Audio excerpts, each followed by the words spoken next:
नमस्कार, मैं शालिनी और आप देख रहे हैं नेशन न्यूज। आपकी आवाज आई। बढ़ते हैं आज की बड़ी खबर की ओर। मुझे बदनाम करने की कोशिश, कोर्ट में दूंगा जवाब।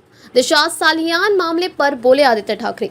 दिशा सालियान की संदिग्ध मौत मामला फिर सुर्खियों में है। उनके पिता ने मुंबई हाई कोर्ट में याचिका दायर कर इसे हत्या बताया और सीबीआई जांच की मांग की है। महाराष्ट्र विधानसभा में भी इस पर चर्चा हुई। शिवसेना यूबीटी नेता आदित्य ठाकरे ने इस मामले पर कहा, पिछले 5 सालों में मेरी छवि खराब करने की कोशिश की जा रही है। नई दिल्ली, महाराष्ट्र की राजनीति में हाल ही में बड़ा हलचल देखने को मिला है। इस बीच शिवसेना यूबीटी नेता आदित्य ठाकरे ने दिवंगत अभिनेता सुशांत सिंह राजपूत के पूर्व मैनेजर दिशा सालियान की मौत को लेकर बड़ा बयान दिया है। उन्होंने कहा, पिछले 5 सालों में मेरी छवि खराब करने की कोशिश की जा रही है। आदित्य ठाकरे के खिलाफ दर्ज हो एफआईआर।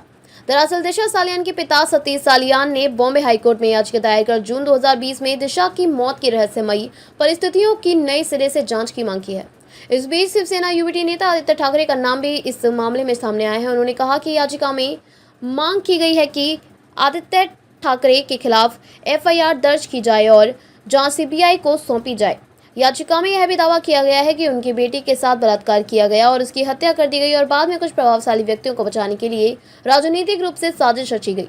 2020 में हुई थी दिशा सालियान की मौत। महाराष्ट्र विधानसभा में इस मुद्दे पर गर्मागर्मी देखने को मिली। बता दें कि बीजेपी नेता मिस साटम ने सरकार से इस मामले में जवाब की मांगा है और पूछा है कि आखिर कितने सालों बाद भी जांच में प्रगति क्यों नहीं हुई। साल 2020 में दिशा सालियान की मौत को लेकर कई सवाल उठे थे। इस वक्त की जांच के लिए एक विशेष जांच टीम एसआईटी भी बनाई गई थी, लेकिन कोई ठोस नतीजा सामने नहीं आया। सड़क से सदन तक हर गतिविधियों पर रहेगी हमारी पैनी नजर। आपकी आवाज गूंजेगी चारों तरफ।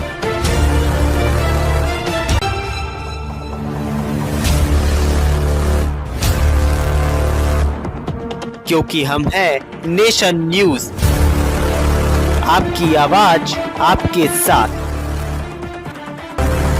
अब तक के लिए बस इतना ही। फिर होगी आपसे मुलाकात। तब तक के लिए नमस्कार और देखते रहिए नेशन न्यूज, आपकी आवाज।